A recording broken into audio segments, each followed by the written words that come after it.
पहले दो पीछे पाओ। ये प्रश्न विचारणीय है कि महापुरुष अपने पास आने वालों से सदैव याचना ही क्यों करता है। मनन के बाद मेरी निश्चित धारणा हो गई कि त्याग से बढ़कर प्रत्यक्ष और तुरंत फलदायी और कोई धर्म नहीं है। त्याग की कसौटी आदमी के खोटे खरे रूप को दुनिया के सामने उपस्थित करती है। मन में जमे हुए कुसंस्कारों और विकारों के बोझ को हल्का करने के लिए त्याग से बढ़कर अन्य साधन हो ही नहीं सकता। आप दुनिया से कुछ प्राप्त करना चाहते हैं, विद्या बुद्धि संपादित करना चाहते हैं, तो त्याग कीजिए। गांठ में से कुछ खोलिए। ये चीजें बड़ी महंगी हैं। कोई नियामत लूट के माल की तरह मुफ्त में नहीं मिलती। दीजिए। आपके पास पैसा, रोटी, विद्या, श्रद्धा, सदाचार, भक्ति, प्रेम, समय, शरीर, जो कुछ हो मुक्त हस्त होकर दुनिया को दीजिए। बदले में आपको बहुत कुछ मिलेगा। गौतम बुद्ध ने राज सिंहासन का त्याग किया। गांधी ने अपनी बैरिस्ट्री छोड़ी। उन्होंने जो छोड़ा था उससे अधिक पाया। विश्व कवि रविंद्रनाथ टैगोर अपनी एक कविता में कहते हैं, उसने हाथ पसार कर मुझसे कुछ मांगा, मैंने अपनी झोली में से अन्न का एक छोटा दाना उसे दे दिया।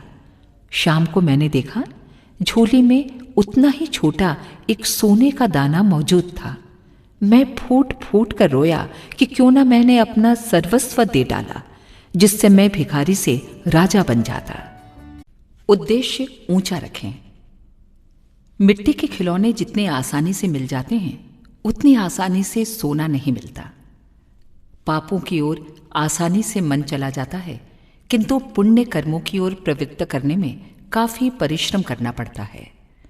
पानी की धारा नीचे पथ पर कितनी तेजी से अग्रसर होती है, किंतु अगर ऊंचे स्थान पर चढ़ाना हो तो पंप आदि लगाने का प्रयत्न किया जाता है।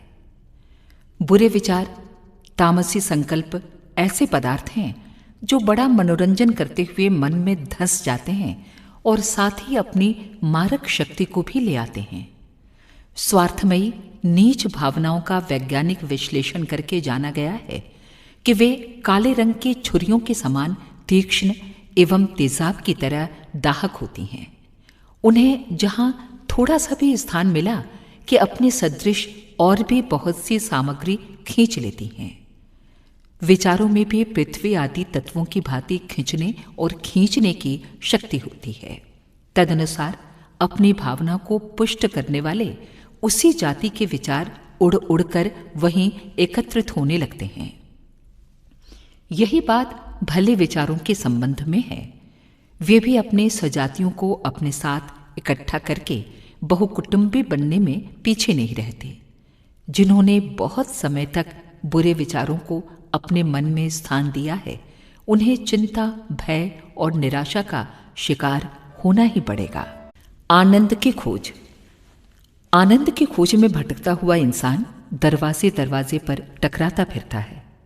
बहुत सा रुपया जमा करें, उत्तम स्वास्थ्य रहे, सुस्वादु भोजन करें, सुंदर वस्त्र पहने, बढ़िया मकान और सवारियां हों, नौकर चाकर हों, पुत्र पुत्रियों बंधुओं से घर भरा हो, उच्च अधिकार प्राप्त हों, समाज में प्रतिष्ठा हो, कीर्ति हो।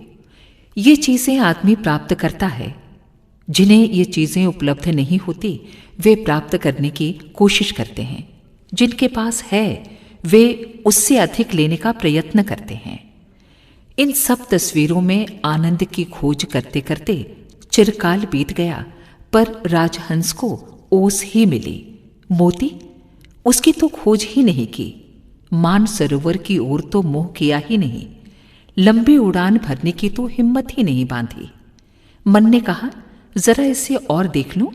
आंखों से न दिख पड़ने वाले मान सरोवर में मोती मिल ही जाएंगे, इसकी क्या गारंटी है। फिर ओस चाटी और फड़फड़ाया। फिर यही पहिया चलता रहता है। आपने उनमें खोजा, कुछ क्षण पाया भी, परंतु ओस की बूंदें ठहरी, वे दूसरे ही क्षण जमीन पर गिर पड़ी और धूल में समा गईं।